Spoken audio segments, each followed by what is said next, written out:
welcome to CEO.CA. My name is James Petham, and today I'm joined by Jose Garcia. Jose is CEO and Director of SilverX Mining. They trade on the TSXV under the ticker AGX. Jose, it's great to have you with us today. Hi, James. Thank you for having us today. So I'd love to start off by talking about your pursuit of silver in Peru. You have a very interesting strategy of exploration, development, and production, which is often rare to see in this industry. So I'd love if we could start by maybe you giving us some more context about this diversified approach. Yes, indeed. SilverX is a junior mining company in production, and that's important to understand because we own a very impressive mining district containing silver, gold, lead, and zinc. But more importantly, we're an interesting case for investments because we are in production. And we want to demonstrate that with the level of productions we manage, we can actually achieve profitability and growth. And growth is a key thing for us because, as I said, we own a very prominent district with a very rapidly growing resource. So we want to build capacity over the years. So let's talk a little bit more about this promising district. You have multiple properties in Peru. Can you walk us through your properties and maybe what some of the opportunities are by operating in Peru at the moment? Indeed, we are in central Peru. We own two different projects, the Nueva Recuperada Silver District and the Coriorco Gold Project. And Nueva Recuperada, as I said, is a very significant silver district, more than 20,000 hectares, more than 200 exploration targets, veins containing this polymetallic ore, and actually more than 500 kilometers of outcrops, which is rather impressive. Nowadays, we've got an operating mill, and we've got the Tangana mining unit, a mine that we've been building for the last 2 years, containing tens of veins of high-grade ore. We are achieving very good levels of production. And after that, we've got several other targets. We've got the Plata mining unit, a high-grade potential resource that we are going to do exploration and production restart in the next few months. And on top of that, we've got the brownfield potential of this district, which has got upside not only for further production from veins, but actually for some other kind of deposits, namely CRDs or high circulation disseminated gold deposits that we already identified. I think the Nueva Recuperada Silver District will be not only a long mine life for our investors, but actually a fertile ground for discoveries over the next few years. Other than the Silver District, we own the Coriorco Gold Project. Coriorco is in Ayacucho, a bit south of Recuperada, and is a high-grade, narrow-vein project containing more than 17 veins of this gold-bearing ore. And we believe also in the idea that over the next few years, we want to start, of course, exploration, but quickly production restart.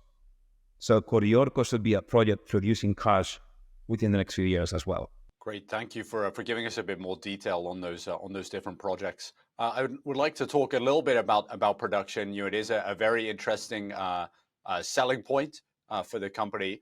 So earlier in the year, you revised your production estimates. You scaled down Q3 production due to a temporary halt.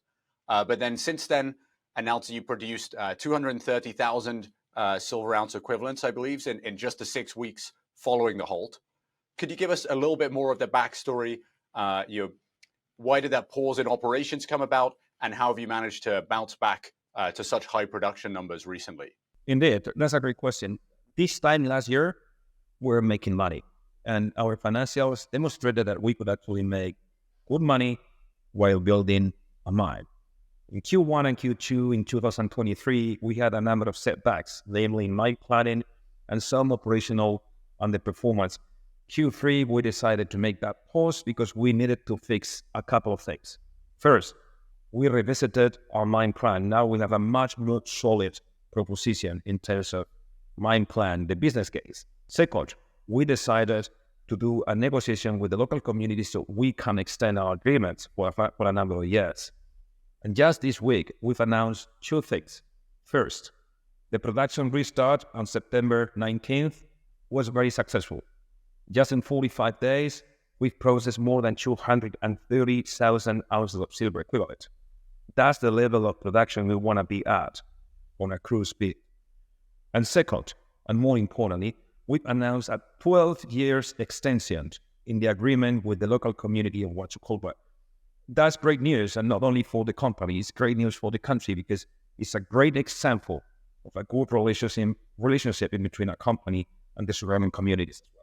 Yeah, absolutely vital to have that local group, local community buy-in, and to make sure that everyone walks away from these kind of projects pleased, and then there's no tension with local communities. And I guess that 12-year extension is a reflection of those positive relationships. Could you tell us a bit more about your cash position currently and how current production is helping to finance any exploration efforts? As of June 2023, our latest financials reported to the market, our cash position was 1.5 million. And in our investment case, or base case, our cash flow should be sufficient to finance growth activities, namely exploration and some further mine development. Yeah? For the next few months, we anticipate reporting good news in that sense. Excellent. Thank you for clarifying.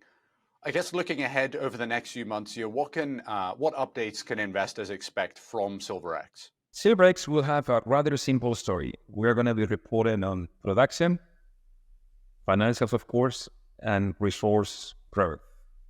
Because as I said, we first will demonstrate that we can make money with these small mines. It's high grade, it's narrow vein, it's our bread and butter, it's our expertise, and we'll demonstrate that we are a very good company doing that. And second, we'll continue to increase our resource, not only the inferred, but actually the conversion of inferred resources into measured and indicated. And that's value creation for investors. And that makes SilverX like a very good investment case. There's very few companies in our sector that could do that at present. And is there anything else that we haven't talked about that you'd like to share with the community at CEO.CA? Well, I think investors should understand that we're making our case more solid.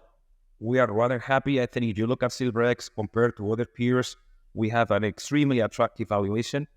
I think we are in a market not for exploration junior, but actually for companies in production. And we are actually bullish on metal prices. I believe that 2024 is going to be a magnificent year for mining in general. And we also are particularly bullish on silver, because silver is going to hopefully fly in the next few months, and we will have a lot of leverage. I think SilverX is at the moment one of the best silver cases you have in the market, and I hope SilverX is going to perform greatly in 2024, really. Jose, it's been great to learn more about SilverX, and looking forward to keeping an eye on the story as it unfolds over the coming months. Thank you, James. Please keep an eye.